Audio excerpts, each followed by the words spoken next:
Oke,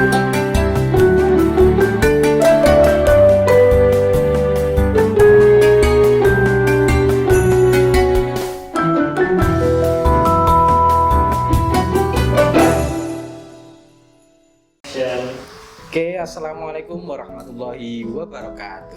Waalaikumsalam warahmatullahi. Alhamdulillah kita bisa bertemu lagi dengan kiosmouse.co.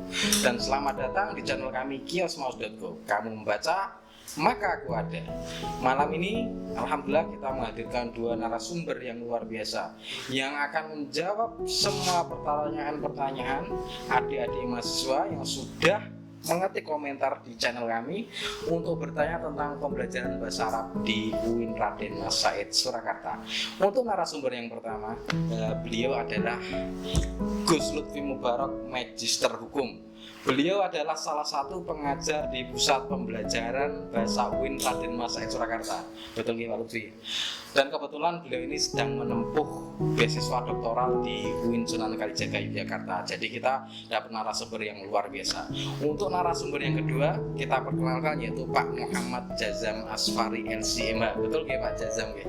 Ustadz Jazam ini adalah salah satu lulusan Al-Azhar Kairo, betul nggih Pak? Sekarang sedang mengajar di MAPK Surakarta dan beliau ini sudah masternya bahasa Arab. Nanti pertanyaan-pertanyaan adik-adik semuanya akan dijawab oleh beliau-beliau dengan lugas, bernas, dan cerdas. Untuk pertanyaan-pertanyaan yang pertama kita akan cek dulu di kolom komentar di YouTube kami. Sebenarnya nih, nanti silahkan dijawab ya Pak Lutfi sama Pak Jazam.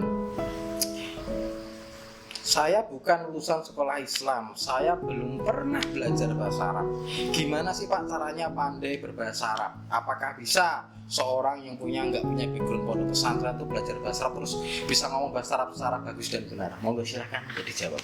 Yang pertama saya serahkan kepada Ustadz Lutfi Mubarak. Oke, apakah bisa bagi yang belum pernah belajar bahasa Arab kemudian belajar di B2B ya Pak ya? Ya betul. Itu bisa kemudian menguasai bahasa Arab. Tentu bisa ya, tentu bisa. Tapi ada banyak syaratnya kalau ingin memang bisa bahasa Arab, apalagi sampai ke tingkat ngomong pakai bahasa Arab dengan lancar, itu tentu akan ada banyak syaratnya. Yang pertama tentunya kalau untuk saya adalah meneguhkan niat. Kita harus memang membangun niat untuk benar-benar belajar bahasa Arab sehingga nanti kedepannya itu segala hal yang berkaitan dengan pembelajaran bahasa Arab akan juga dilalui dengan baik. Kalau dari awal kita juga tidak punya niat kuat untuk bisa bahasa Arab, tentu itu akan nanti akan goyah di tengah jalan.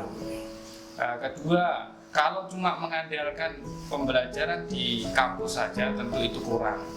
Karena waktu di kampus dengan materi yang harus dikuasai itu perbandingannya sangat jauh. Waktunya hanya sedikit, materinya banyak sekali. Nah, jadi tentu butuh pembelajaran di luar ruang kelas, di luar pelajaran kelas, di luar waktu di kampus itu banyak sekali. Adapun kalau nanti bagaimana metode-metodenya dan lain sebagainya mungkin bisa diterangkan oleh Ustadz Jazam yang sudah berpengalaman setiap hari menemani siswa-siswinya yang di asrama MAPK ya, itu belajar bahasa Arab. Kemudian kalau dari saya yang ketiga, kemandirian belajar itu juga sangat penting. Artinya tadi sudah niat, sudah belajar di kampus. Nah, kemandirian belajar itu harus punya semangat untuk bagaimana sih saya secara mandiri itu belajar bahasa Arab. Bisa melalui misalnya kalau sekarang kan media sosial sudah banyak ya yang bisa kita gunakan, media pembelajaran lewat YouTube dan lain sebagainya, Google dan lain sebagainya. Itu kalau kita bisa memanfaatkan secara mandiri itu tentu juga akan mudah atau bisa menunjang belajar kita. Mungkin itu kalau saya. Oke. Mantap loh, jelas. Ini penjelasan dari Pak calon dokter Lutfi ya, ini luar biasa. Jadi semua itu tergantung sama niat kita. Kalau kita memang punya niat yang bagus untuk belajar bahasa Arab tanpa kita memandang background kita dari mana, maupun dari SMP, dari SMA, dari SMK, semua bisa Pak Lutfi ya. Semua bisa dilakukan asal ada niat. Yang kedua, langsung saja sebagai gongnya kita tanya sama Pak Master Jazam Aswari LCMA. Ini beliau ini selalu dan sering ngomong sama orang-orang Arab, soalnya beliau dulu tinggal di Mesir berapa tahun Tat? Alhamdulillah 5 tahun. 5 tahun, luar biasa. 5 tahun sudah bisa ngomong sama unta Tat? Iya. Oh, belum. Belum. Sayangnya belum bisa ngomong sama unta adik-adik. Jadi kita tegaskan sama Ustadz Jazam selaku yang pernah ngomong sama orang Arab asli. Terus beliau belajar dari nol ya dulu ya Tat ya, sama ya Tat ya. Tapi beliau dulu sempat mondok pesantren, betul ya Tat ya. Nanti kita tanya Ustadz Jazam tentang proses beliau untuk belajar bahasa Arab sampai direalisasinya seperti apa. Nanti di Mesir kan ketemu orang Arab. Apakah benar bahasa Arab yang ada di Indonesia juga bisa diterapkan di sana? Nanti di segmen berikutnya nanti ada juga pertanyaan seperti itu. Yang ini silakan dijawab Ustaz. Oke. Nah, saya sebenarnya sudah lengkap tadi ya yang disampaikan Gus Lutfi tadi. Tapi sedikit menambahkan ya kalau saya yang mendasari dulu. Jadi sebelum sampai pada niat dan sebagainya, mungkin lebih ke suka dulu. Jadi kadang kita itu sudah merasa ada suatu, bukan hanya bahasa Arab ya sebenarnya, suatu keilmuan apapun. Kalau di awal itu kita sudah merasa ini susah gitu, terus akhirnya semangat kita juga nggak ada, niat kita nggak muncul dan sebagainya. Yang pertama menurut saya mungkin dibangun kesukaan dulu. Apalagi sekarang bahasa Arab itu lebih mudah ya. Kalau bahasa Korea gitu mungkin karena suka dengan opa-opanya apa dan sebagainya itu bisa muncul gitu. Tapi dengan bahasa Arab sebenarnya alasan untuk suka dengan bahasa Arab itu sangat banyak sekali. Yang notabene kalau kita yang mungkin di UIN, notabene kita semuanya seorang Muslim, kita membaca Al-Quran juga, kita setiap hari kita sholat juga pakai bahasa Arab kan gitu. Otomatis untuk suka bahasa Arab itu akan banyak alasannya. Jadi menurut saya yang pertama suka dulu, pokoknya suka, baru nanti muncul ada niat dan sebagainya. Kalau untuk bisa, kemarin saya sempat diskusi dengan asatid, ada guru yang dari pondok salaf.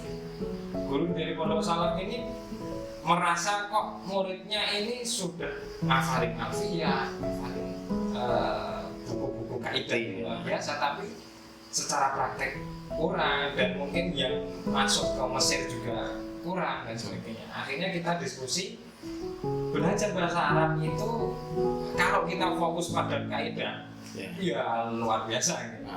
Ada kita tahu, ada kitab alfiyah 1000 bait dan sebagainya, itu kalau satu persatu bait aja mungkin penjelasannya sangat panjang sekali. Akhirnya muncul pernyataan begini, yang penting itu kita praktek setiap hari. Kan ada buku-buku, ada Nasyiin, ada Arabiyyah Bainayadai gitu, yang obrolan biasa lah, keseharian dulu. Misalkan, di mana kamu, aina anta, min aina anta, atau ana ajub jidan misalkan seperti itu. Bahasa-bahasa yang biasa gitu. Mungkin itu untuk pembiasaan terlebih dahulu. Akhirnya kita terbiasa dengan bahasa Arab. Akhirnya kita mau membaca kaidahnya bagaimana. Nah, itu akan seterusnya akan bertambah sedikit demi sedikit. Artinya memang benar sekali tadi Ustaz Lutfi, nggak bisa kita sesuai dengan SKL hanya sekian bulan, hanya itu nggak bisa. Setiap saat terus. Jadi jangan berpikir kadang ekspektasi seseorang itu bisa dan tidak itu hanya diukur dari ketika belajar tes nggak bisa ya sudah kan gitu. Tapi kan belajar itu terus menerus sedikit demi sedikit. Mungkin sekarang tahu satu kata, besok 2 kata dan seterusnya gitu. Mungkin hanya menambahkan dari. Wah, luar biasa sekali. Terima kasih Ustadz Jazam ya. Ini jadi dua narasumber ini sudah menjawabnya dengan luar biasa, yang pastinya jelas banget. Jadi enggak ada halangan apapun. Semua tergantung dari niat kita masing-masing, sama kita tumbuhkan kesukaan kita dulu kepada bahasa Arab ya. Kalau kita senang bahasa Arab, bahasa Korea karena opa-opanya, ya ini kita unta-untanya ya. Oke, untuk segmen kali ini kita akhiri di segmen kali ini. Jangan lupa like, subscribe di channel kami kiosmos.co. Sampai ketemu di segmen berikutnya.